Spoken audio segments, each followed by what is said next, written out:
Duas tropas estão prontas para se matar. Elefantes de guerra estão rugindo, tambores estão trovejando, e no meio de tudo isso, um homem deixa cair sua arma. Arjuna, príncipe guerreiro, enfrenta o impensável, lutar contra sua própria família. Ele diz para si mesmo que não pode fazer isso, enquanto Krishna, seu cocheiro e mentor, está ao seu lado. Krishna não é só um amigo, é Deus em forma humana. E o que se segue não é um sermão ou uma profecia, é uma conversa em um campo de batalha sobre medo e dever, significado e a natureza da alma. Este é o Bhagavad Gita, o Canto de Deus. É um diálogo de 2000 anos que guiou imperadores, revolucionários e buscadores, de Gandhi a Oppenheimer. Por que esse texto antigo surgiu e como sua mensagem se voltou para si mesma? Porque o Gita não é sobre guerra, é sobre você parado na sua própria encruzilhada, tentando escolher o caminho certo quando toda escolha tem um preço. Esta é a canção de Deus compreendendo o Bhagavad Gita. Se você é fã de sabedoria antiga, ou se você mesmo está passando por um momento difícil tentando decidir qual caminho seguir, se você quer entender a filosofia hindu, este é o episódio certo. Sente-se, relaxe e seja bem-vindo ao acampamento da religião.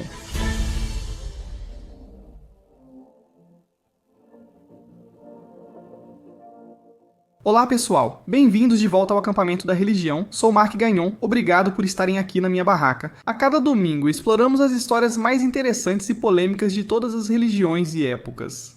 Exatamente, essa é a minha tentativa de entender em que todos acreditam.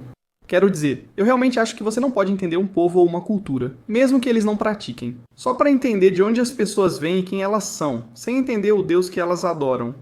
Esta é minha tentativa de compreender os ensinamentos sagrados de todas as religiões do mundo. Encontrar as semelhanças, as coisas às quais eu posso me apegar e as coisas que podem ser benéficas. Que tantos dos meus outros amigos e outras pessoas ao redor do mundo, ao longo de toda a história, já conheciam. E hoje nós vamos mergulhar em um pouco da filosofia de um dos livros mais importantes para a cultura hindu, e que muitos dos meus amigos hindus, seus pais e os pais de seus pais já leram. De alguma forma, ao longo dos anos... Claro que não posso fazer o programa sozinho, preciso de você assistindo de casa. Preciso de Deus, seja quem for, talvez o do catolicismo. Um salve para você e pro Cristo. Tudo certo, Mark? Tô ótimo. Você é hindu? Eu não sou nem eu. Antes de tudo, não fui criado como hindu. Conheci alguns amigos indianos hindus enquanto crescia, mas nunca entendi a filosofia. Então esse episódio é uma tentativa minha de entender um dos textos mais importantes para a filosofia hindu em geral. E se eu errar alguma coisa, peço desculpas a todos os hindus aí, foi mal, a todos os meus ouvintes 10 e minhas desculpas. E aí, Baisabes? Quero dizer que se eu esquecer algo ou errar na pronúncia, não é por mal. Não cresci falando hindi, nem sei ler sânscrito. Então, por favor, deixe um comentário se eu esquecer de alguma coisa, se eu deixar passar algo ou se eu errar em alguma coisa. Estou totalmente aberto a feedbacks e quero apenas buscar a verdade. Quero entender realmente o que acontece. Então, se eu errar em alguma coisa, por favor, não hesite em me corrigir, mas seja gentil ao fazer isso. Ok, eu li todos os comentários e eles magoaram meus sentimentos, tudo bem, mas de qualquer forma, por favor, me diga o que você acha. Eu acho que são só algumas coisas importantes. A maioria dos meus amigos hindus com quem converso, eles não descrevem o hinduísmo como uma religião, na maior parte das vezes. E obviamente existem elementos religiosos, mas eu acho que uma forma melhor de descrever seria como uma filosofia de vida. E o Bhagavad Gita não é necessariamente um livro religioso. É uma história sobre, você sabe, esse príncipe guerreiro e Krishna, que é uma espécie de manifestação de Deus que está lá para orientá-lo. E esse diálogo entre eles. Isso quero dizer, sem dúvida, acho que é cheio de sabedoria e tem muitos ensinamentos. Independentemente da sua religião, você pode encontrar algo aqui que vai te ajudar. Você sabe, na sua própria vida, seja um término de relacionamento, um problema no trabalho ou até mesmo uma crise pessoal. Eu acho que há tanta sabedoria só nesse livro, e é por isso que ele tem sido lido, relido e dissecado basicamente por 2 milênios. Mas eu acho que, para entender o livro, o texto e por que ele é importante, a gente precisa de um pouco de contexto. Para entender por que foi escrito e seu conteúdo. Então, se você nunca leu o Bhagavad Gita, aqui vai um breve resumo. Ok, há 2 exércitos enormes frente a frente em um campo de batalha, com elefantes, carruagens e milhares de soldados de cada lado. Entre eles há só uma carruagem. E nela está Arjuna. Agora, esse é o príncipe guerreiro. Ele é meio que o personagem principal. Se você cresceu perto de indianos, talvez conheçam Arjuna. O nome vem desse personagem. Ele é basicamente o personagem principal. Arjuna, na Bhagavad Gita, observa o campo de batalha e as pessoas que deveria enfrentar e matar. E ele vê seus primos, seus professores, seu avô, seus tios, pessoas que ele conhece, ama e com quem se importa. E é tarefa dele ir matá-los, e suas mãos simplesmente ficam frouxas. Seu arco, essa arma famosa que ele carregou a vida inteira, cai no chão. Ele senta e diz: "Não posso fazer isso." E ao lado dele está Krishna, seu cocheiro e um amigo próximo. Mas Krishna é também algo mais. Krishna é a manifestação do divino, embora a revelação completa de sua natureza cósmica venha mais tarde. Nessa conversa, Krishna apenas encara Arjuna e fala: "O que vem a seguir é uma das coisas mais estranhas que você encontrará em qualquer texto religioso ou espiritual. Não é um sermão em um templo, nem uma meditação em uma caverna. É uma conversa em um campo de batalha, momentos antes de uma violência em massa, sobre talvez as perguntas mais profundas que um ser humano pode fazer a si mesmo. Quem sou eu? Por que agir? Qual meu dever e propósito nesta terra? Como eu vivo com significado quando tudo parece impossível?" Em resumo, o Bhagavad Gita é o cântico de Deus e há mais de 2 milênios molda o modo de pensar e viver de milhões de pessoas. Porque todos nós já fomos Arjuna em algum momento de nossas vidas, estamos parados em uma encruzilhada, sem saber o que fazer, para que direção ir, sentindo que toda escolha tem um preço e que tudo o que fazemos vai machucar alguém. Estamos divididos entre o que queremos e nosso dever, entre o medo e o propósito, entre fazer o que é confortável e seguro ou o que é corajoso e ousado. Então, o que essa conversa antiga entre um príncipe e um deus realmente nos ensina? Agora, para responder a essa pergunta, acho que é útil entender qual é exatamente o contexto em que esse texto realmente existe. Então, para entender que o Bhagavad Gita não é um livro independente, ele faz parte de uma série mais ampla, basicamente. O Mahabharata, que é um dos poemas épicos mais longos já escritos. Agora, o Mahabharata conta a história de um difícil conflito familiar por um reino, e no final quase todo mundo está morto. E o Gita aparece exatamente no ponto de ruptura da história, pouco antes dessa guerra começar, na pausa entre a decisão e a ação. A maioria dos estudiosos data isso entre o segundo e o primeiro século a.C., mas a data exata ainda é debatida. Suas ideias centrais provavelmente derivam de tradições e histórias orais mais antigas. Ela surgiu em um período de mudanças sociais na Índia, quando rituais religiosos rígidos eram questionados e as pessoas buscavam algo mais pessoal. Vamos voltar ao programa agora. Essa época na Índia Antiga era um mundo organizado em torno do Dharma, que é uma palavra um pouco difícil de traduzir, significa algo como dever ou o modo como as coisas deveriam ser, ou retidão, e efetivamente todos tinham um papel. Reis governavam, guerreiros lutavam, sacerdotes rezavam e comerciantes negociavam. E o Dharma era a ordem moral que impedia o universo de cair no caos absoluto. Agora você tem o karma, é a lei de causa e efeito. Cada ação sua se espalha, moldando sua vida e o mundo ao redor. Mas o interessante sobre o Gita é que ele meio que quebra esse padrão. Ao invés de apenas dizer, siga as regras, faça o ritual, mantenha o papel. Você é um guerreiro, príncipe, vá para a guerra, dizia. A verdadeira batalha está dentro de você. Não se trata de oferendas perfeitas ou, rituais ou memorizar cânticos. Trata-se de dominar a si mesmo, sua mente, suas emoções, seus apegos ao mundo ao seu redor. Agir com clareza e não por medo, status ou desejo de ser aceito. O Gita mudou o foco de vários rituais externos para a transformação interna. Isso fez com que muito do que era visto como rígido mudasse. Transformou regras religiosas, você sabe, em filosofia prática, trazendo questões espirituais abstratas para a experiência vivida da tomada de decisões morais. Isso tornou essa filosofia prática, abordando questões como: o que é real? O que importa na minha vida? Como devo viver minha vida? E traz essas questões para a realidade, para a confusão do dia a dia de quem lê. E falou com qualquer um que já se sentiu preso entre quem é e quem deveria ser. O que, alerta de spoiler, é todo mundo. O que destaca o Gita entre os textos sagrados é seu formato. Então, diferente, dos mandamentos da Bíblia, das revelações do Alcorão ou das leis da Torá. O Gita é como um diálogo, parecido com a filosofia grega, que traz conversas entre dois personagens. E não existe como ordens divinas vindas de cima, mas sim como um homem em crise e um Deus tentando ajudá-lo a passar por isso, certo? É filosofia. Sob pressão há caos, mas também sabedoria a ser encontrada. E o campo de batalha não é apenas um pano de fundo ou um cenário para a história. Ele é o ponto central de tudo, porque às vezes nossas vidas podem parecer campos de batalha.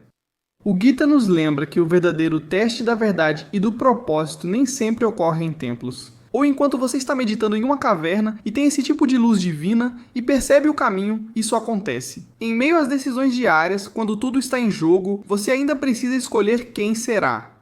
Então vamos voltar para Arjuna, certo? Ele está sentado lá, caído em sua carruagem, seu arco está aos seus pés, e ele não é um covarde, certo? Mas este homem já enfrentou demônios, venceu batalhas impossíveis e foi treinado pelos deuses. Ele é um dos melhores guerreiros que já existiram no universo. Mas agora ele está olhando através do campo de batalha e vendo as pessoas que ama, sua família, seus amigos. E ele simplesmente desaba. Ele tem esse momento em que pensa, eu simplesmente não consigo fazer isso. Então ele começa a abrir o coração, listando cada motivo que está o destruindo por dentro. Se eu lutar, destruo minha família. Isso é vitória. Eu governaria sobre os corpos das pessoas que amo, mesmo conquistando o reino. Qual o sentido disso tudo? Como eu poderia usufruir do poder se ele é construído sobre o sangue das pessoas que mais prezo? E enquanto ele descreve isso, a voz dele está tremendo, o corpo dele parece rígido, como se fosse feito de pedra. E ele diz que preferiria morrer desarmado do que levantar seu arco contra as pessoas que ama. E o que torna essa história tão poderosa é que ele não está errado. A confusão e a dor que ele sente são reais. Não é irracional, certo? Não é fraqueza nem medo, só uma experiência humana. Quero dizer, pense no que você faria, certo? Se você estivesse nessa situação, o que você faria? Você lutaria contra as pessoas que você ama? Provavelmente, houve momentos em que você se sentiu totalmente preso. E não é porque você é preguiçoso ou porque você tem medo. É porque toda opção que você toma simplesmente parece errada. Você está em um trabalho que está te esgotando, mas sair seria irresponsável e você gosta das outras pessoas com quem trabalha, então você não quer fazer isso. Mas também, sabe, isso está te machucando, talvez você esteja decepcionando sua equipe, as pessoas que dependem de você. Tipo, são todas essas decisões que estamos tomando o tempo todo. Talvez você permaneça no trabalho, se traindo cada vez mais, preso entre culpa, medo e incerteza, sem saber o que fazer ou com quem conversar. E não há saída dessa situação. E é isso que no fim das contas a Arjuna está passando, certo? E talvez seja em uma escala menor, mas para você é o maior problema que está enfrentando na sua vida naquele momento. O que ele enfrenta é o que hoje chamamos de ferida moral. Esse é o conflito entre dever e consciência. Basicamente esse choque entre o que devemos fazer e o que sentimos ser certo no coração. E como qualquer pessoa que já esteve nessa situação sabe, isso simplesmente te consome por dentro. Então ele pede a Krishna, me diga o que fazer, estou perdido. É nesse momento que o Gita começa de fato. Não só com respostas, mas com perguntas tão profundas que tudo ao redor dos dois personagens para. Como agir quando fazer a coisa certa parece impossível? Agora, o colapso de Arjuna novamente não é fraqueza, é o primeiro passo para alcançar a sabedoria. Você não pode encontrar clareza até admitir que está perdido, e não pode crescer até encarar o fato de que está realmente preso neste momento. E é no colapso que o avanço realmente começa.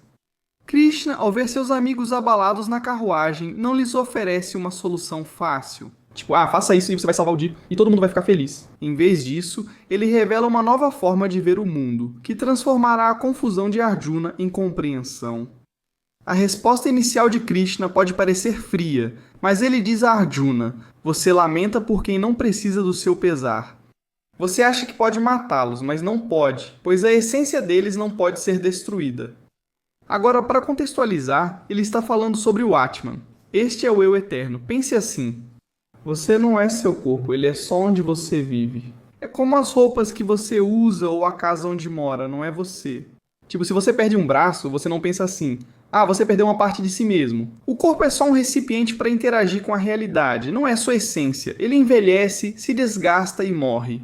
Mas a consciência dentro de você, a percepção, o observador que percebe seus pensamentos e sente suas emoções, isso não morre, isso não muda. Ela nunca nasceu de verdade, então não pode acabar. E em termos ocidentais, estando na América, esses conceitos de você e dessa consciência eterna, o UN e o S que existe dentro de você, pode parecer meio estranho, mas você pode pensar nisso como a diferença entre os seus papéis e a sua essência, certo? Você pode ser um funcionário, um amigo, um pai, um cidadão, mas se você tirar todas essas coisas, o que ainda resta? Quem é você por trás de tudo isso? E o Gita diz que existe algo mais profundo do que todas essas identidades externas que a sociedade coloca em você, algo que existia antes dos seus pensamentos ou medos, ou qualquer coisa assim. Isso permanece constante, aconteça o que acontecer, seja o que for, não está separada do mundo, mas conectada a tudo. Isso não é só uma ideia mística, é algo prático. Porque uma vez que você realmente percebe que é mais do que a sua situação, você não é o seu estresse, você não é os seus erros, nem seus sucessos temporários, nem seus fracassos, certo? Tudo muda e o medo meio que afrouxa o seu controle e a vida começa a fazer, sabe, um tipo diferente de sentido. Antes de avançarmos, é útil saber o que é yoga hoje nos Estados Unidos. A maioria pensa em alongamentos, colchonetes, posturas de respiração e similares. Em sânscrito, yoga vem de yuj, que significa unir. Portanto, yoga trata de conexão, não de flexibilidade. No fim das contas, é a união entre o seu eu individual e a realidade maior que meio que persiste por trás de tudo. É sobre trazer o seu eu limitado, guiado pelo ego, para a harmonia com essa coisa infinita que está por trás da existência. E nesse sentido, o yoga é tanto o caminho quanto o objetivo, sabe? É a união, mas também é o caminho e é, sabe, o tipo de prática necessária para te levar a essa união.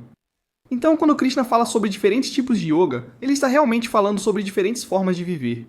Os diversos caminhos para alcançar a liberdade interior, paz e clareza tão desejadas.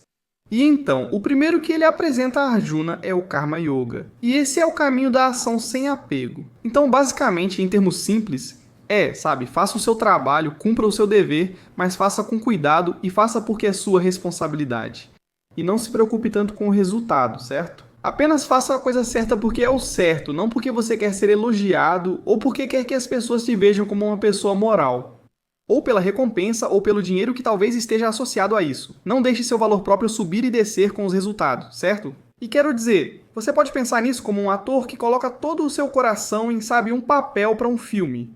Sabendo que eles não podem controlar se o público do filme vai amar ou se simplesmente vai sair e odiar.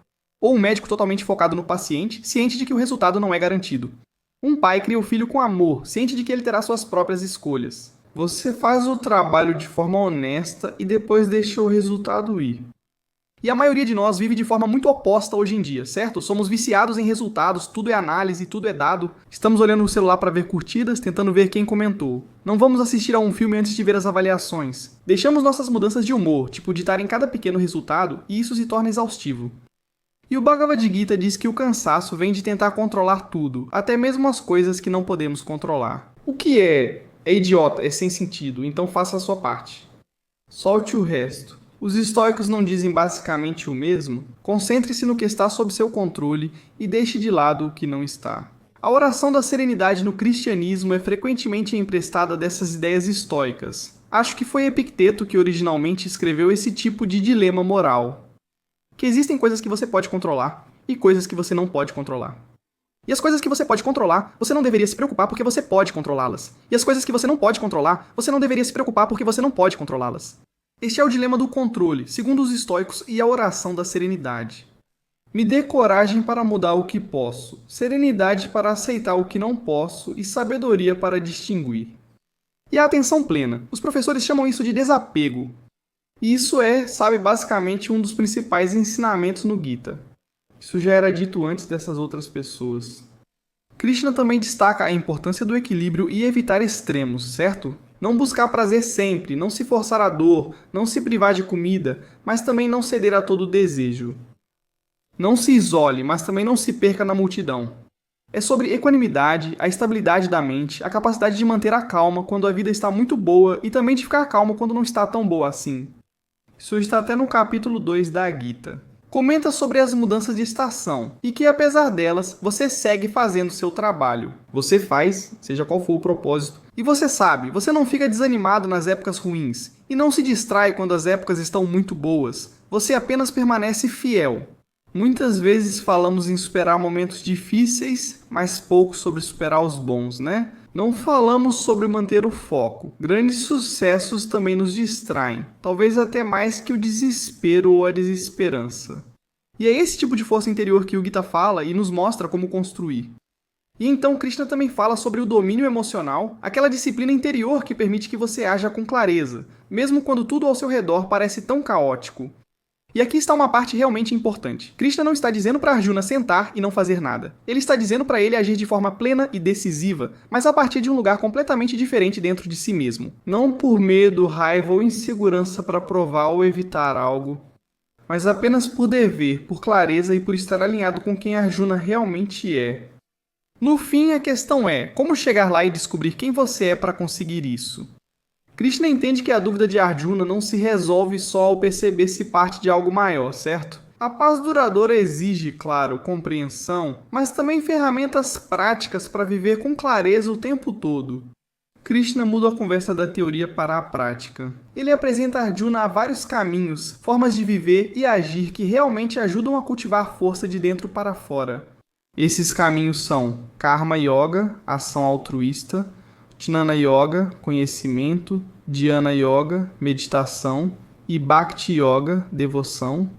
Então, para entender isso novamente, quando eu falo yoga, não pense nas coisas normais de yoga, mas sabe, na Gita Yoga é algo maior. É essa união sobre a qual falamos. Então, Krishna apresenta esses 3 caminhos, e o ótimo é que todos eles são válidos de maneiras diferentes, certo? As pessoas são diferentes, então o que funciona para uma pessoa pode não funcionar para outra. E a Gita nos dá opções. O primeiro já falamos brevemente, que é o Karma Yoga. Isso é fazer o seu dever sem se apegar ao resultado, certo? É estar engajado com o mundo, assumindo responsabilidades, trabalhando, lidando com pessoas e servindo. Por exemplo, pense em um médico fazendo um plantão de 24 horas para salvar uma vida. Não porque eles querem, sabe, um prêmio, ou serem elogiados, ou ganhar, sabe, milhões de dólares. Eles fazem isso porque esse é o dever deles. O Karma Yoga mostra que a vida é uma oferenda, e cada ação pode ser sagrada. E se for feito com a intenção certa, ou seja, desapegar-se do resultado. Não é preciso fugir do mundo para achar sentido, basta estar presente, deixar o ego e servir algo maior que você. O segundo caminho é o Bhakti Yoga, o yoga da devoção, baseado em amor, entrega e abrir o coração para algo maior, permitindo que essa conexão transforme. Pode ser devoção à natureza, humanidade, verdade, divindade ou beleza. Bhakti Yoga, assim como grande parte do hinduísmo, não é sobre regras, mas sentimento. Você não precisa entender ou descobrir tudo. Talvez seja bom ouvir isso honestamente, pois faço tantos podcasts tentando entender tudo. Mas às vezes o caminho é simplesmente amar algo tão profundamente que isso te puxa pra fora, sabe? Do seu eu pequeno e ansioso, pra algo muito maior do que você.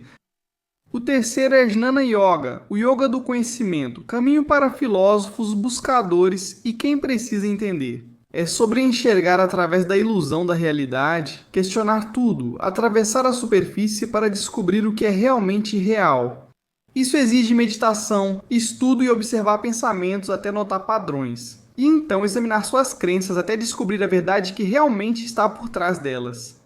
Jnana Yoga ensina que a mente que causa sofrimento também pode libertar, certo? Tipo, essa é a mente que te diz assim, você na verdade não precisa se exercitar hoje. Ou sabe, só come aquela comida que você sabe que faz mal pra você, que você já comeu, que você disse que não quer mais comer.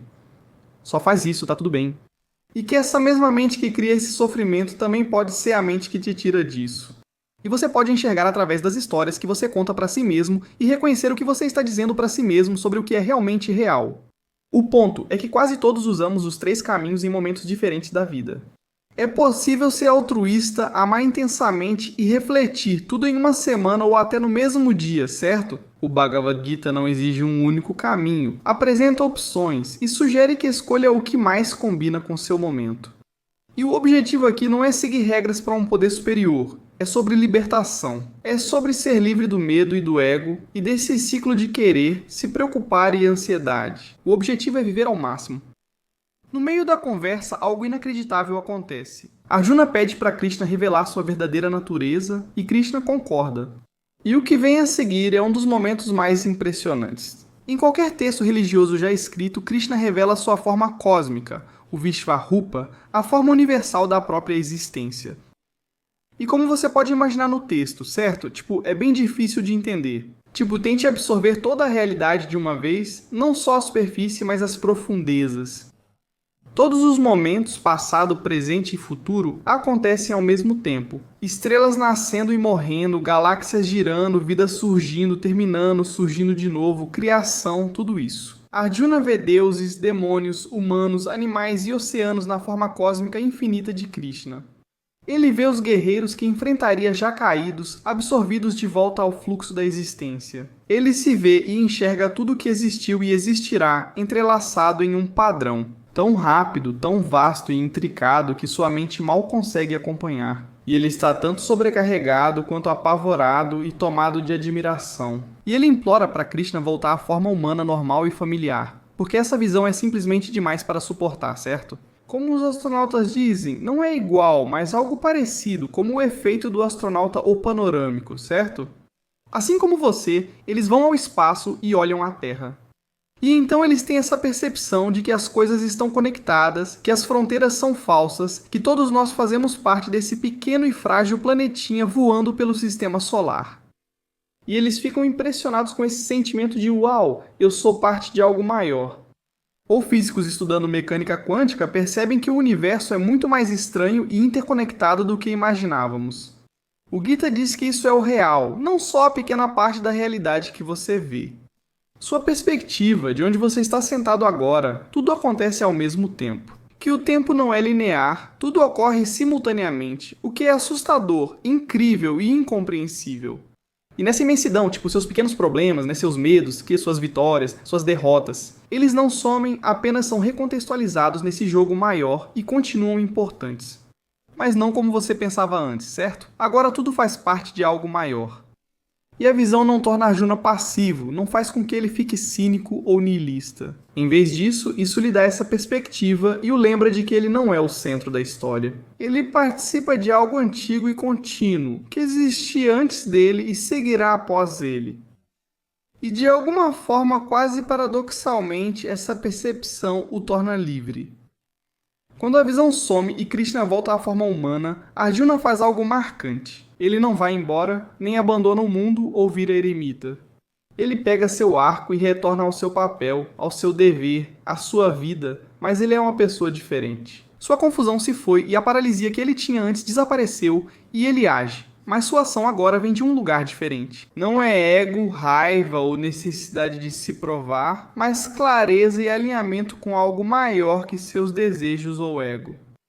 E esse é o cerne do que o Gita ensina, que a iluminação não é sobre escapar da vida. Não se trata de sair da sociedade e ir para uma caverna, evitando responsabilidades ou fingindo que o mundo não existe. É agir plenamente, dar o máximo, mantendo a liberdade interior, certo? Você trabalha, ama, luta e cria, mas não se deixa consumir por isso. Você não fica arrasado quando as coisas dão errado e não se deixa levar nem fica egocêntrico quando as coisas dão certo. Você simplesmente se mantém estável o tempo todo. E o Gita não promete que a vida de repente vai ser fácil, ele só promete algo mais profundo, eu acho. Que você encontre paz no caos e haja com poder e decisão sem ser destruído pelos resultados. E que você pode viver plenamente sem ser dominado por cada decisão que você toma. E que a nossa transformação, assim como a transformação de Arjuna, não é sobre se tornar Deus ou se tornar sobre-humano, é sobre se tornar plenamente humano. Mas de uma forma calma, corajosa e mais livre. Agora, aqui está algo importante de entender. O Gita não fala realmente com apenas uma voz, ou talvez até fale, mas isso meio que depende de quem você é. Mesmo no hinduísmo, as pessoas interpretaram de formas bem diferentes. Adi Shankaracharya, no século VIII, leu o Gita inteiro e afirmou que ele tratava de jnana. Esse conhecimento faz com que ele veja o mundo como uma ilusão. Essa Maya e a liberdade surgem ao perceber que alma e Brahman são a mesma coisa. Depois vem Ramanuja, que passa a focar no Bhakti Yoga, a devoção. Para ele é entrega e amor por Deus, não só saber, mas sentir a conexão com o divino. E então temos Madhva, que foi por um caminho completamente diferente. Ele disse que a alma e Deus estão sempre separados, e a devoção conecta você à videira. Eles nunca se unem de fato, pois têm visões de mundo totalmente opostas, não apenas pequenas discordâncias. Mesmo assim, todos vêm do mesmo texto. Isso faz parte do gênio do Gita, que pode ter diferentes significados para cada pessoa em diferentes momentos. É como um espelho, o que vê depende do que você leva a ele. É possível notar grandes diferenças entre leitores indianos e ocidentais. Para muitos hindus, o Gita é parte da vida diária, não só filosofia. É algo que você recita com o qual convive, em que pensa nas suas lutas do dia a dia. Para os leitores ocidentais, parecem mais filosofia ou livros de autoajuda. São lições de atenção, dever e calma. Não é algo sagrado, é mais como uma sabedoria antiga e perspicaz da qual eles podem tirar proveito ao longo da vida. Existe uma divisão entre estudiosos e buscadores, certo? Como acadêmicos analisarão isso, considerando quando foi escrito o contexto social e como se encaixa no Mahabharata? Enquanto isso, você sabe, buscadores ou praticantes vão perguntar: bem, o que isso significa para mim? Como eu aplico isso na minha vida agora? E o interessante é que ambos são válidos, certo? Um quer entender o Gita, o outro vivê-lo, e talvez isso o torne tão fascinante. Como se fossem os intangíveis do texto, é isso. É amplo bastante para cada cultura, geração e pessoa encontrar algo que se relacione com sua vida diária. O Bhagavad Gita não ficou restrito à Índia, certo? Nos últimos 2 séculos, ele atravessou oceanos e alcançou pessoas que desconheciam Krishna ou Karma. Ou elas ainda acham que yoga é só alongamento ou algo assim, e isso deu sentido à vida das pessoas, algo que, seja qual fosse a tradição religiosa delas, não conseguia oferecer. As primeiras traduções para o inglês surgiram em 1785, feitas por Charles Wilkins, com apoio de Warren Hastings, governador-geral britânico da Índia. Ironia, os colonizadores que governavam a Índia. Agora estavam lendo um livro que meio que desafiava tudo o que eles acreditavam sobre essa cultura pagã que precisava ser civilizada. Hastings chegou a afirmar que suas ideias durariam muito além do domínio britânico na Índia. Então, mesmo naquele momento do chamado mandato britânico na Índia, eles reconheceram que essas ideias são meio que eternas para as pessoas que as compreendem. Depois vieram os pensadores americanos, certo? Como Emerson e Thoreau. Emerson chamou isso de voz de uma inteligência antiga, de sabedoria ancestral. Thoreau leu isso à beira da lareira em Walden Pond. Aplicou os ensinamentos do Bhagavad Gita sobre simplicidade e desapego, para meio que guiar seu experimento silencioso, por assim dizer. Nesse momento da vida em que ele estava vivendo como um eremita na floresta. E no século XX, Gandhi recorreu ao Gita em busca de força, e ele o chamou literalmente de seu dicionário espiritual. Ele não via isso como um chamado à guerra, mas como um guia para a ação, para lutar contra a injustiça sem ódio, para a rebelião não violenta. Haja sem se fixar em vitória ou derrota, apenas cumpra seu dever, qualquer que seja o propósito. Essa ideia influenciou a luta pela liberdade na Índia e inspirou Martin Luther King e o movimento dos direitos civis nos Estados Unidos da América. Mas no Ocidente, o Gita também acabou se perdendo um pouco na tradução, de certa forma, não é? Tipo, as pessoas absorveram essa parte da calma e da paz, sabe? E meio que ignoraram a parte do dever ou da luta. Ou transformaram isso em algo meio, sabe, meio New Age, tipo autoajuda, tipo manifestar. Isso deixou de lado muitas das questões difíceis sobre Dharma, Karma e Yoga, que foram meio que simplificadas em coisas como dever, destino e disciplina. E acabou perdendo o significado mais profundo disso para muitos leitores hindus. Mas ainda assim, o impacto do Gita foi enorme. Quero dizer, o que é meio irônico é você. Oppenheimer fazia parte do projeto Manhattan, que realmente desenvolveu a bomba nuclear. Ele realmente mantinha uma cópia do Gita em sua mesa, e depois disse que, quando testemunhou o teste Trinity, lembrou-se das palavras arrepiantes de Krishna. E ele literalmente disse: "Agora eu me tornei a morte, o destruidor de mundos." Até hoje o Gita ainda aparece. Não é, como você sabe, uma escritura empoeirada, mas sim como um espelho para qualquer um que esteja tentando encontrar clareza no caos de suas vidas. Ao longo dos milênios, o Gita foi criticado, analisado e examinado por muitas pessoas. Nenhum texto religioso dura milênios sem gerar dúvidas. E o Bhagavad Gita, apesar de todo o seu brilho, carrega algumas tensões. Isso eu acho provavelmente merece alguma atenção. Primeiro, e talvez o principal, trata-se de uma conversa sobre violência. Krishna incentiva Arjuna a lutar e cumprir seu dever de guerreiro, mesmo que isso implique matar sua própria família. E para um texto que depois inspirou o movimento de não violência de Gandhi, isso é difícil de aceitar. Parece contraditório, não? Como se Gandhi precisasse se esforçar para ver o Gita como batalha interna, não como guerra real. Mas o texto não é tão simbólico, certo? Krishna é claro, Arjuna deve lutar. O sangue, os corpos, a morte, tudo isso é real. Então a questão é, o Gita glorifica a guerra? Bem, não exatamente, depende. Não diz que a violência é boa, mas que lutar é seu dharma, o que novamente é difícil traduzir. Se esse é seu propósito, faça sem ódio ou ego. É uma diferença sutil, mas fácil de distorcer como justificativa para qualquer coisa, até atrocidades. E tem também a questão das castas. O Gita sempre retorna ao conceito de Dharma ou Svadharma, certo? Cumprir seu dever, mesmo que mal, é melhor do que fazer bem o dever de outro, diz Krishna a Arjuna. Parece nobre até vermos como os humanos usaram isso, certo? Fizeram isso de várias formas bem terríveis. Direito de defender castas e dizer às pessoas, fique no seu lugar. E por séculos essa linha foi uma gaiola disfarçada de sabedoria. E claro, há debate sobre livre-arbítrio. Então Krishna diz a Arjuna, tipo, você sabe, os guerreiros que ele está prestes a enfrentar já estão mortos. O destino deles já está selado. Já está escrito. Arjuna está escolhendo ou apenas seguindo o roteiro sem livre-arbítrio.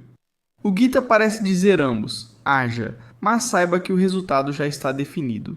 Dependendo de como você interpreta, isso pode ser realmente libertador para alguns, ou assustador para outros, tipo, como assim? Eu não tenho livre-arbítrio? Tudo o que faço já foi decidido, só desempenho um papel nesse destino. O Gita é diferente de outras escrituras, nem deveria ser chamado assim, pois é apenas uma antiga história, um texto antigo. Não é como a Bíblia ou o Alcorão, então não é uma lista de leis ou mandamentos divinos. É uma conversa caótica, sem autoridade ou voz clara. Faça isso, não faça aquilo. No fim, é uma jornada filosófica pessoal, o que a torna temporal, mas também escorregadia. Mas aqui está o detalhe: a Bhagavad Gita não fala sobre a sociedade. Ela não te diz como construir um sistema social justo, nem te diz como ajudar os fracos ou como impedir a injustiça. Trata da sua luta interna, não de reforma social. E isso é poderoso para quem busca, mas realmente limitado para quem quer construir um mundo. Mesmo assim, nenhuma dessas críticas anula o valor, na minha opinião. Todo o texto sagrado possui luz e pode ter elementos difíceis de explicar. E o verdadeiro teste é se nós somos, corajosos o suficiente ou capazes o suficiente para tentar enxergar os dois lados. Porque uma conversa de mais de 2000 anos em um campo de batalha com um deus e um mentor ainda importa hoje? Bem, eu acho que é por tudo isso que dissemos. E acho que, todos nós estamos em nossa própria versão da carruagem de Arjuna, certo? Estamos enfrentando algum tipo de escolha impossível, seja em relacionamento, trabalho, o que for. Ficamos presos entre valores conflitantes e paralisados pelo medo ou culpa. E todos nós estamos apenas tentando descobrir o que realmente significa viver com propósito quando o mundo é tão avassalador, especialmente hoje em dia. Agora, mais do que nunca, com burnout, excesso de trabalho e a ansiedade de questionar se estou no caminho certo. Será que estou namorando a pessoa certa? Estamos todos, o tempo todo, ouvindo no Instagram coisas como: trabalhe duro, otimize, conquiste, produza, produza, produza. Mas mesmo assim estamos todos exaustos, não é? Temos mais informações do que jamais tivemos na história da humanidade, mas estamos mais confusos. Estamos mais conectados, certo? Podemos ligar para um amigo a qualquer hora, algo impossível há 50 anos.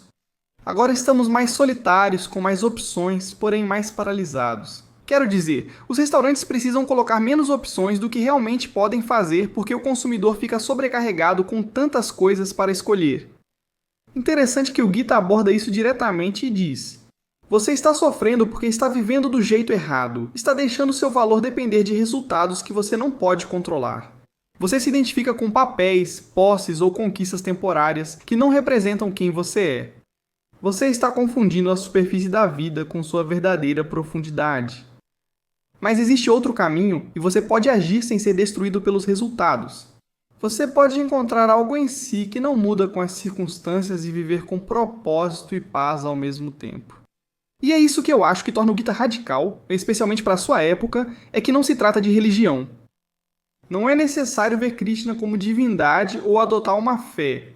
Está apenas oferecendo algo mais fundamental. É uma forma de ver ou de ser que pode, em última análise, te libertar. E trata-se de perceber que você não é seus pensamentos, que pode observar sua mente sem ser controlado por ela, que suas ações importam, mas sua identidade não deve oscilar com cada sucesso ou fracasso. É possível amar sem apego, trabalhar sem se esgotar e se importar sem se destruir quando as coisas não saem como esperado. E essas não são apenas ideias antigas, são ideias que aparecem em todo lugar e as palavras mudam, mas a percepção, no fim das contas, permanece a mesma. Que essa liberdade pode vir de dentro, e o Gita nos oferece algo que, na minha opinião, o nosso mundo precisa, de muitas maneiras. Uma forma de agir eticamente em uma realidade complicada, e não oferece uma resposta simples. Ele não diz só para seguir o coração ou regras. Ele pede reflexão sobre seu dever, quem você é e agir conforme seu entendimento mais elevado, abrindo mão do resultado ou do apego a estar certo. É um guia para viver quando não há respostas fáceis. No final do Bhagavad Gita, Krishna diz a Arjuna: eu te dei esse conhecimento. A escolha é sua, esse é o ensinamento final. Só você pode decidir, ninguém pode fazer isso por você. Ninguém, nem texto, professor ou Deus, pode viver sua vida ou escolher por você. Assuma seu poder, seu dever e haja com decisão. Arjuna escolhe lutar, não por ser bom ou ruim. Isso acontece porque esse é o dharma e papel dela naquele momento que pode ser bem diferente do seu. Espero que seja. Pode criar, curar, ensinar, construir ou falar a verdade. O importante é você estar presente naquele momento, não os detalhes. E você age com clareza, não por medo, resultado ou sucesso, ou para não irritar as pessoas, mas para dar o que é seu para dar. O Gita termina quase no mesmo lugar onde começa, em um campo de batalha. Mas agora Arjuna está pronto, não porque ele tenha respostas, mas porque ele encontrou o seu centro, ele entende qual é o seu papel. E ele aprendeu a agir sem ser destruído pela ação, a se importar sem ser consumido pelo cuidado e a viver plenamente enquanto permanece livre por dentro. E eu acho que talvez essa seja a mensagem que podemos levar, como o Bhagavad Gita vem dizendo o tempo todo, que o caos não vai desaparecer. Tipo, as coisas vão piorar ou continuar iguais. E as escolhas difíceis não vão acabar com a incerteza, com a perda. Tudo isso faz parte de estar vivo, e você não precisa ser destruído por isso. Você pode encontrar tranquilidade em meio a tudo isso, pode encontrar propósito nessa confusão e a liberdade no meio de todo esse caos. E no final das contas, esse é o seu dever. E isso, senhoras e senhores, é um breve resumo sobre o Bhagavad Gita, esse antigo texto sagrado, e por que ele tem sido tão cativante para tantas pessoas por tanto tempo. Quero dizer, novamente, eu acho fascinante. Novamente, eu olho para esse programa e, tipo, o meu papel aqui é assim. Eu só quero ver o que é útil para mim e para outras pessoas de qualquer religião. Tipo, eu não me importo de onde vem, contanto que faça sentido e, sabe, que tenha alguma verdade, eu acho. Como quem cresceu católico, minha crítica é que essa paz e calma não vem de você, mas de Deus. Mas a maneira como você cria essa devoção, essa conexão com Deus, vem através das coisas que você faz. Tipo, você não pode simplesmente sentar e pensar, bom, Deus vai, sabe, pagar meu aluguel? Não, você precisa sair, cumprir seu dever e fazer isso. E então você cria um caminho para se conectar com o divino, seja pela oração, serviço ou outro meio. E então, obviamente, há outras coisas, como na teologia cristã, que não necessariamente se alinham, como vidas passadas, predestinação, livre-arbítrio, etc. Mas, novamente, apenas olhando para o texto como algo prático que você pode aplicar à sua vida. Quero dizer, as coisas mais importantes para mim são, de novo, acho que um princípio estoico que é realmente útil é simplesmente deixar de lado o resultado. Faço tanta coisa e penso, será que foi bom? E eu penso, vamos ver, a plateia riu. Essa piada é boa? A plateia riu ou não? E é tudo tão baseado no resultado. Ou até mesmo com esse programa. Tipo, eu posto um episódio e fico pensando, bom, foi um bom episódio ou não? E se as visualizações forem muito boas, então eu penso, bom, acho que foi bom. E na minha cabeça eu fico pensando, não sei se esse é o melhor jeito de lidar com as coisas. Que eu provavelmente deveria fazer as coisas porque é o certo a se fazer, ou porque é meu dever, ou sabe, porque eu me sinto compelido a fazer isso. E se não tiver visualizações, tudo bem, se não tiver. Se as pessoas não se identificarem e disserem, tipo, eu amo isso, tipo, também está tudo certo. O que importa é que eu fiz isso. E que, no fim das contas, esse é o meu propósito, sabe? E que, sabe, não ficar tão preso ao resultado de cada coisinha que eu faço é provavelmente, eu acho, provavelmente algo útil para todo mundo. Tipo, sabe, refletir sobre isso. Mas e você, Cristo? Aprendeu algo com isso? Eu só me sinto iluminado por estar na casa da árvore agora. Olha só, cara, você está levitando, você realmente está levitando agora. Você está agindo, você nem tem mais. 1,95 metros, você está totalmente com uns 3 metros de altura. Mas não sei, o que acham se cresceram hindus, se leram esse texto todo que eu não li e tiverem algum insight, adoraria saber o que pensam. Se eu deixei passar alguma coisa, por favor, deixe um comentário e me avise no que eu errei. Outro insight interessante que tive vendo um vídeo sobre o Bhagavad Gita... Bíceps. Quem é Ram Viralabadia? Ele fez um podcast em que conversou com um monge hindu que leu o livro e comentou seus ensinamentos. E uma das coisas que ele fala que é tão interessante é sobre ciúmes e inveja em outras pessoas com quem você se compara. Ver a divindade em tudo e todos, em vez de sentir inveja ou ciúmes. Então, tipo, pense assim. Você é um vendedor em um emprego e tem outro vendedor no mesmo emprego que é muito melhor do que você. Ele fala melhor, vende bem e é mais calmo sob pressão. Ele consegue conversar com qualquer pessoa, consegue negociar, ele é simplesmente muito bom no que faz. E você sente inveja, sente raiva, sente ciúmes. Você pensa, por que ele consegue isso? Por que eu não consigo? Por que eu não sou como ele? E como resultado, você tenta sabotá-lo, tenta atrapalhar o que ele faz, tenta, estragar as oportunidades dele em algum negócio, tenta prejudicar o trabalho dele, porque isso faz você se sentir bem por ter levado vantagem sobre ele. Mas isso, no fim das contas, é uma afronta ao divino.